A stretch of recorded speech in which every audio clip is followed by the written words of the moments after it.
Just about everybody who's picked up a book since the early 20th century knows the name Herman Melville. I mean, probably not off the top of their head. You're probably not going to get a lot of reactions like, Herman Melville? He's my favorite mid-19th century American poet and author. But if you say he's the Moby Dick guy, you're probably going to get a lot more, oh yes, than you're going to get vacant stares.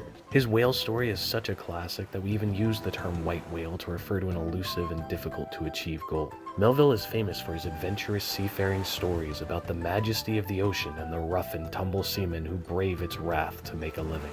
So today I'm going to talk about another of Melville's stories, Bartleby the Scrivener, which I'm guessing is another salt-soaked piratey epic about a guy who carves patterns into whale bones. That Melville guy, I tell you what, that guy loves his sailors. Can't get enough of them. I'm sorry, what? What do you mean bone carving is called scrimshaw? Then what's a scrivener? A clerk who copies legal documents. What does that have to do with the ocean? Nothing. Oh, jeez. Okay. So before he went to sea, Melville was what might be referred to in the modern parlance as a nerd, which I know is a huge surprise for a guy named Herman, but try to contain your shock. I mean, he was such a happy-go-lucky kid his dad couldn't even yell at him for slacking off in school. And apparently he didn't have to anyway because of course Herman did well in school. He studied lots of Greek, Roman, and English history. He basically memorized the Bible. And he did so well in his writing classes that he got his own copy of a poem called the London Carcanet and even marched in a parade for New York's finest scholars in 1831. I mean, you know, it was before video games were around, they had to do something to entertain themselves. After that, his father died and he couldn't afford school anymore, so he worked as a clerk for a fur business and later for a bank. It's probably where he became familiar with the sorts of things a scrivener would do. That didn't work out, so he went to sea on a whaling boat. He jumped ship in French Polynesia, he lived with the native tribes, he boarded another ship, he took part in a mutiny, he got thrown in jail in Tahiti, he escaped from jail, he lived in Hawaii for a few years. Generally, he had all sorts of fun nautical adventures. But we don't care about any of that, because after he came back, he wrote a lot of books and stories. One of them was called Bartleby the Scrivener, and it's pretty good, despite not having any giant whales or cannibals. Bartleby the Scrivener is really something of a misnomer since the story reads more like the memoirs of a rich Wall Street lawyer, not even the kind that has to go in front of judges and pretend rich people aren't criminals either, the kind that makes contracts forcing business people not to rip each other off. We never get the guy's name, but he narrates the story and he is just a whirlwind of passion and energy, giving these super detailed, larger-than-life descriptions of pretty ordinary, mundane stuff. For instance, he's got a clerk who works for him that he calls Turkey. Turkey has a drinking problem that makes his face red in the afternoons, and the narrator describes it this way. It blazed like a grate full of Christmas coal and continued blazing. His face flamed with augmented blazonry as if cannel coal had been heaped on anthracite. Which is just about the most flowery description of a drunk's blush I've ever seen. The narrator goes on to describe his life, his job, his office, his other employees, why giving Turkey a nice coat for Christmas made him act like a jerk, why he held on to employees that are such a constant pain to work with, why Ginger Nut was named after ginger nut cakes despite not eating more ginger nut cakes than anybody else, and his opinion on all of these things in great detail before finally getting around to introducing Bartleby. And it's kind of ironic because the narrator is trying to tell us about Bartleby, but he's so wrapped up in his own life and way of thinking that he doesn't think that's possible without giving us every little detail about how his office works. Almost like he's paranoid the reader won't get what he's trying to say without that description. The story isn't even about Bartleby as much as it's about the narrator being obsessed with the guy. The titular scrivener shows up and he's just about the opposite of the narrator in every way. Bartleby has no strong feelings about anything. He has no opinion about the work he's supposed to do. He has no opinion about his tiny little cubicle office. He has no opinion about basically anything at all. The only thing we know for sure about him is that he would prefer not to do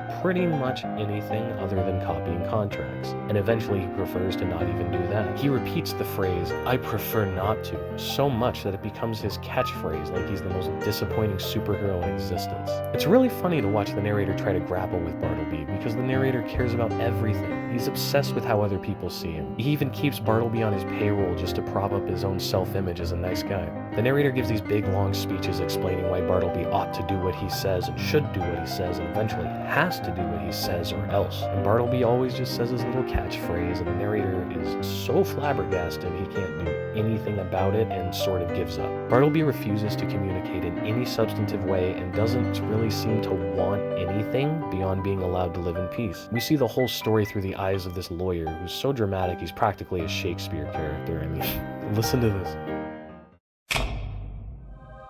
I staggered to my desk and sat there in a deep study. My blind inveteracy returned. Was there any other thing in which I could procure myself to be ignominiously repulsed by this lean, penniless wight, my hired clerk? What added thing is there, perfectly reasonable, that he will be sure to refuse to do? And because the whole thing is from his perspective, we really don't get any insight into what Bartleby is about. The guy just won't communicate anything, and our only impression of who he is as a person comes from the narrator coming up with excuses for his behavior. The only actual fact we learn about Bartleby is that he used to work in the dead letters office, and even that is just the narrator desperately trying to figure out something about the guy that he failed utterly to communicate with. Communication's really important to the narrator. I mean, his whole job is making deals and talking to people, so of course it is. And Bartleby doesn't care about that at all, and he doesn't want to be understood, really. He spends almost the entire story standing in his little cubby hole and staring out of a window at a blank wall. At the end, he gets shipped off to prison and seems to be really upset about it, but even then he just finds another blank wall and spends his time staring at that. So we don't know if he's really mad about being in prison or just kind of ticked off because he knows being in prison is a bad thing, or if he's just mad that he doesn't get to look at his favorite wall anymore. Talking to Bartleby is pretty much exactly the same as trying to talk to the blank wall. The narrator could scream at it until he's blue in the face and he's not really going to get anything out of it, and he doesn't. Bartleby dies in jail and the narrator never learns a thing about him. Melville wrote Bartleby the Scrivener after he'd written all his famous books. Everybody loved Typee and they really liked Moby Dick, but that was years ago and nobody cared for the stuff he was writing anymore. Bartleby seems to me like he might be the embodiment of Herman's disappointment. Bartleby tries to write what people want him to write, but he gets nothing out of it and quits doing it altogether. Meanwhile, the narrator keeps getting madder and madder at him for not writing what he's supposed to. Bartleby never really seems sad or upset, but he spends all his time staring at blank walls and being lethargic. Maybe he's just depressed. I'm sure Herman was a little depressed when it turned out that people didn't like his writing as much as he thought they did. Herman Melville died poor and virtually unknown, and like seems to happen to most good artists, as soon as he was dead, everybody started to recognize how great he was. His obituaries all praised his work, even though one misspelled the name of the book.